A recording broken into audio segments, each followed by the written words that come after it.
Warm greetings to everyone. I, Komal, English faculty, welcome you all to the official YouTube channel of SRN International School, Jagatpura, Jaipur. Students, in this video, we are going to continue the tenses part, and this would be second part of that series. So, let's get started. Let us see what all things we are going to study in this video. Very first thing is present continuous tense. Then we'll see the rule of the present continuous tense. Next we will be seeing uses of present continuous tense. After that we will see present perfect tense following with the rule of present perfect tense. Let us understand what are present continuous tenses. The present continuous verb tense indicates that an action or condition is happening now. We can say that it is still in the process.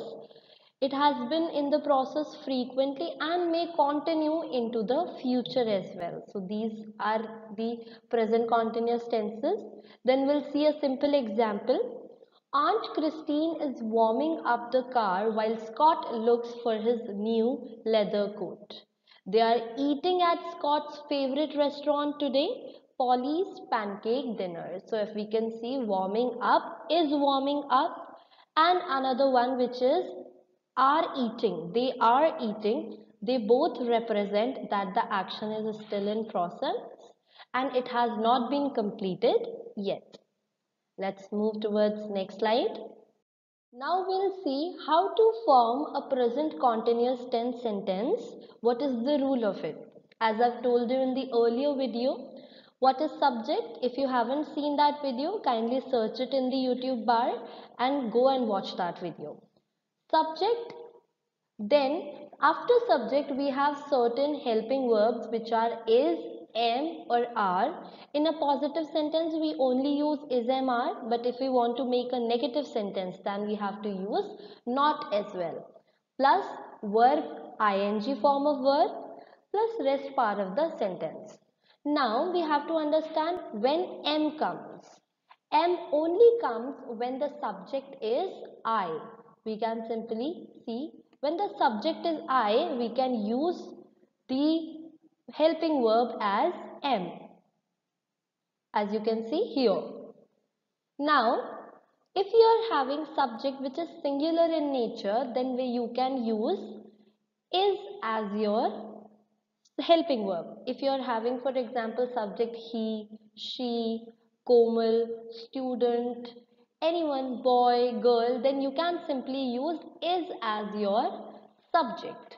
But if you are having a plural subject, for example, they, if you are having subject as students, girls, boys, we, then you have to use are as your helping verb. Then if you are making any negative sentence, then you can simply use not with these is, am, are. For example, I am not, he is not, they are not, plus verbs ing form and then rest part of the sentence. For example, I am eating the food, he is eating the food, and they are eating the food.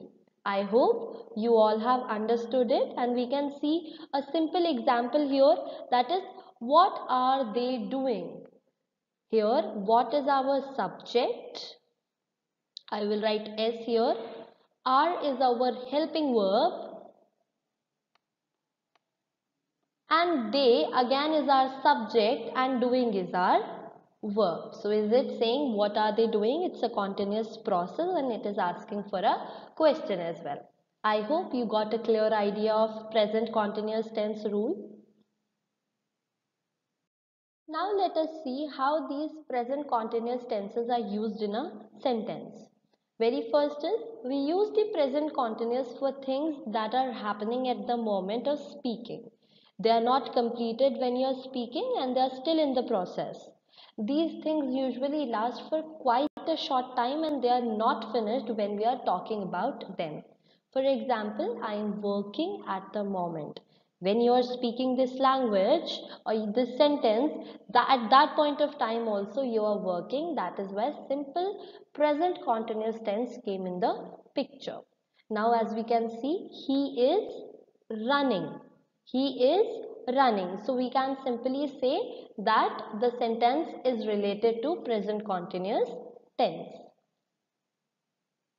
Second use is, we can also use this tense for other kinds of temporary situations even if the action isn't happening at this moment. For example, something which is not happening at the present time, but you can say it is something which is a very temporary situation, and it is a fact also, you can say, and it won't last forever. It is for a very short period of time. Then we use simple present continuous tense. Now, for example, John's working in cafe until he finds a job in his field. So John's working in the cafe, it's a very temporary job he is doing. It is not going to last forever. So that is why present continuous tense is used here. Third one is, we can use the present continuous for temporary or new habits. For normal habits that continue for a long period of time, we use the simple present tense. For example, he drinks, I walk, sun rises in the east, he works. But for short-lived habits or the habits which have been just developed by the subject, for that we use present continuous tense. And with these tenses, we often use expressions like these days or at the moment. For example, he is eating a lot these days. Now, it is not like that he has been eating a lot since his childhood, but he has just developed this habit, and this is going to be a temporary one. I hope you all understood this use of present continuous tense. Now let us move towards the third bifurcation of present tense, that is present perfect tense. What is it? The present perfect tense refers to an action or state that either occurred at an indefinite time in the past, example we have talked before, or began and continued to the present time, example he has grown impatient over the last hour. This tense is formed by has or have plus the past participle.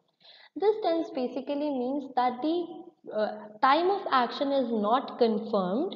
It is indefinite time in the past, or the action which was started in the past and was just completed in the present. So that is why it is known as present perfect tense, and this says the action has been completed.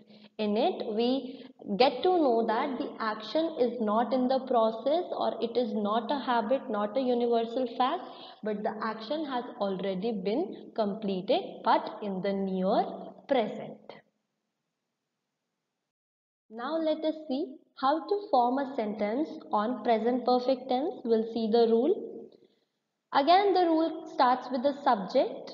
After subject, you have to place an auxiliary verb or a helping verb which are has or have. After that, a past participle which is basically verb's third form. And after that, we place rest part of the sentence. Now we'll see how these has or have are used. Whenever the subject is singular, you have to use has as your auxiliary verb. But whenever subject is plural, you have to use have as your auxiliary verb. After that, verb's third form, as I have already told you. Let us make a simple sentence. He. He is a singular subject, so with he, we will use has. He has taken my pen, and my pen will act as the rest part of the sentence. Let us make a plural sentence as well. They have taken my pen. So the simple difference is, with he I have used has, and with they I have used have. I hope you all got the clear idea about how to make a sentence on present perfect tense. So students, this is it for this video. I hope you all had an enjoyable learning throughout. Do not forget to like this video and comment down below. Also, share our video and subscribe to our channel for the community help. Thanks for being the patient learners. Thank you all. Keep learning, keep growing.